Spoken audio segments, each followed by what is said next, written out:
लाहौर के एक छोटे से मोहल्ले में सुरैया आंटी अपने बेटे फैसल और नई नवेली बहू मनाल के साथ रहती थीं। सुरैया आंटी अपनी सादगी और मेहमान नवाजी के लिए मशहूर थी। इनका घर हर वक्त खानों की खुशबू से मुअत्तर रहता था और वो अपने हाथ से बनाई हुई बिरयानी और कबाब से सबके दिल जीत लेती थीं। लेकिन इनकी खुशी अक्सर इनकी पड़ोसन वजिया की वजह से काफूर हो जाती थी। वजिया जो खुद को मोहल्ले की शहजादी समझती थी। वजिया हर वक्त लच के गोटे के कपड़े और बिला ज़रूरत हैवी मेकअप और बहुत ही हैवी किस्म की ज्वेलरी पहन के घूमती रहती थी। मोहल्ले की अक्सर ख़वातीन उसके ड्रेसिंग सेंस का मजाक उड़ाया करती थीं, लेकिन मुंह पे उसे कोई कुछ नहीं कहता था, बल्कि उसे और उल्टा चिढ़ाती थीं ताकि वो इसी तरह के कपड़े और ज्वेलरी पहन के घूमे और सबको गॉसिप करने का मौका मिले। इसके अलावा उसकी एक और बहुत बुरी आदत थी। हर वक्त सुरैया आंटी को ताने देती। कभी वो कहती कि सुरैया आंटी का खाना बेजायका है, कभी इनके घर की सजावट पर तनकीद करती। एक दिन तो हद हो गई। वजीहा ने मोहल्ले की औरतों के सामने कहा, सुरैया आंटी तो बस पुराने जमाने की हैं, आजकल के दौर में इनका क्या काम। इस बात ने तो सुरैया आंटी को बहुत दुख दिया और वो खामोशी से अपने घर लौट आई। मनाल जब भी शादी के बाद नए घर में आई थी, अपने सास की परेशानी देखकर बेचैन हो गई। वो एक पढ़ी लिखी लड़की थी, चालाक भी थी और खुद एतमाद भी, जो अपनी जहानत से हर मुश्किल हालात को संभालना जानती थी। इसने फैसल से बात की, लेकिन फैसल ने कहा, मनाल, पड़ोसनों की बात दिल पर मत लिया करो, अम्मी को बस नजरअंदाज करना चाहिए। लेकिन मनाल ने ठान ली कि वो वजिया को सबक सिखाएगी। मनाल ने अपनी सास से वजिया की तमाम तर शरारतों के बारे में तफसील से पूछा। सुरैया आंटी ने बताया कि वजिया हर साल मोहल्ले की ईद मिलन पार्टी की मेजबानी करती है और इस मौके पे सबके सामने सुरैया आंटी की बनाई हुई चीजों पर तनकीद करती है। इस बार ईद करीब थी और मनाल ने इस मौके को वजिया को सबक सिखाने की बेहतरीन समझा। मनाल ने सुरैया आंटी से कहा, अम्मी, बस आप अपने मशहूर सीख कबाब और जर्दा बनाएं, बाकी सब मैं देख लूंगी। सुरैया आंटी को मनाल की चमकती हुई आंखों पर भरोसा था, लेकिन वो परेशान भी थी कि कहीं बात ना बिगड़ जाए। मनाल ने खामोशी से अपना मंसूबा शुरू किया।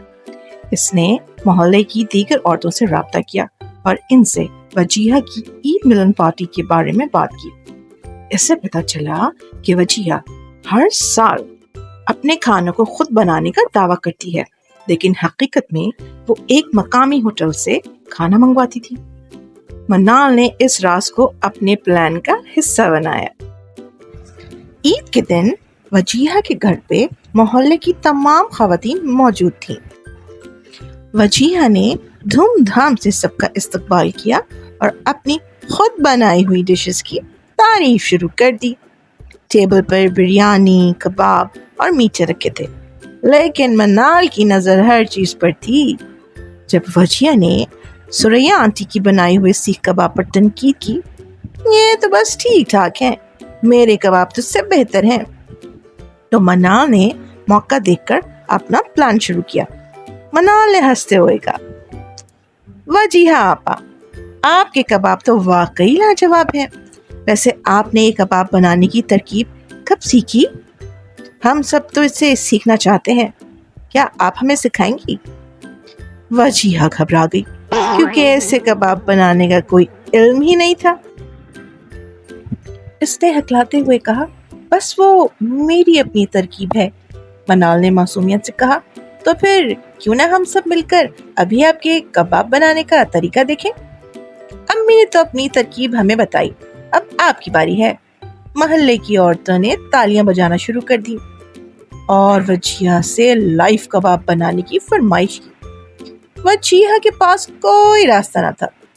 वो किचन में गई, लेकिन इसे कबाब बनाने की कोई तरकीब नहीं आती थी। मनाल ने चुपके से एक मकामी होटल से वजिया के ऑर्डर की रसीद सबको दिखाई, जिस पर वाजे था کہ وجیہہ نے کباب اور دیگر ڈشز باہر سے منگوائی تھیں۔ محلے کی عورتیں حیران رہ گئیں اور وجیہہ شرمندہ ہو کر خاموش ہو گئی۔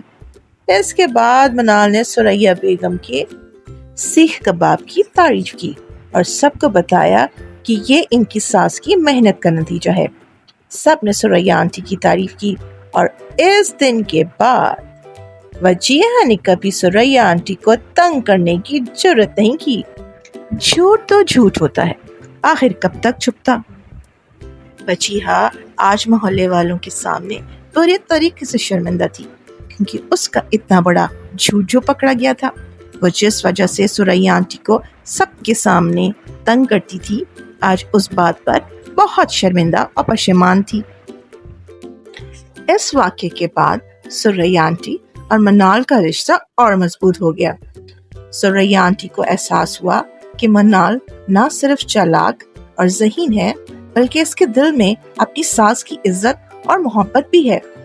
ایک شام جب دونوں کچن میں بیٹھ کر چائے پی رہی تھی تو ثریا آنٹی نے منال کا ہاتھ پکڑ کر کہا، بیٹی تم نے میری عزت بچائی۔ میں نے کبھی سوچا بھی نہ تھا کہ میری بہو میری سب سے بڑی دوست بن جائے گی۔ منال نے مسکرا کر جواب دیا، امی آپ میری ماں کی طرح ہیں، آپ کی عزت میری عزت ہے۔ اس دن کے بعد وجیہہ نے نہ صرف ثریا آنٹی کو تنگ کرنا چھوڑ دیا، بلکہ وہ خود بھی ان سے کھانا بنانا سیکھنے لگی۔ محلے میں اب ہر کوئی ثریا آنٹی اور منال کی جوڑی کی مثالیں دیتا تھا۔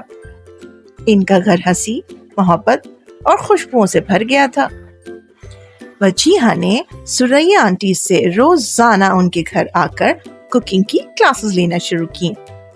وہ اب ثریا آنٹی کی بہت بڑی فین بن چکی تھی، ہر بات میں ثریا آنٹی کی تعریف کرتی تھی۔ کبھی کبھی تو محلے والی خواتین بھی آ جاتی تھیں اور ثریا آنٹی اور وجیہہ کو ایک ساتھ کوکنگ کرتے ہوئے دیکھتی تھی۔ ایسا لگتا تھا جیسے لائیو کلاسز چل رہی ہیں۔ وجیہہ نے اب منال سے ڈریسنگ سینس کے بارے میں بھی پوچھنا شروع کیا۔ اس نے نہ صرف اپنے کپڑے پہننے کا طریقہ تبدیل کیا، بلکہ اپنے میک اپ، بال اور جویلری پہننے کا سٹائل بھی چینج کیا۔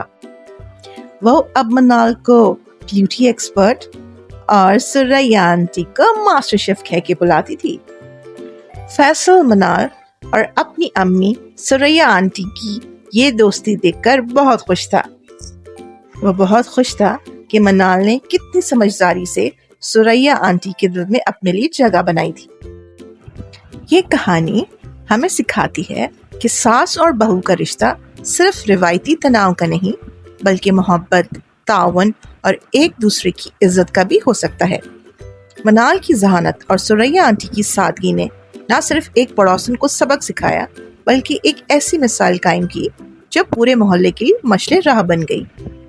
اگر آپ کو یہ کہانی پسند آئی ہے تو پلیز میرے چینل کو سبسکرائب کریں، ویڈیو کو لائک کریں، کامنٹ کریں اور شیئر کریں، اور بیل آئیکن پریس کرنا ہرگز نہ بھولیں تاکہ میری آنے والی ہر ویڈیو کی نوٹیفیکیشن آپ کو مل سکے۔ اپنا بہت خیال رکھیے گا، ملتے ہیں ایک نئی کہانی کے ساتھ۔ اللہ حافظ۔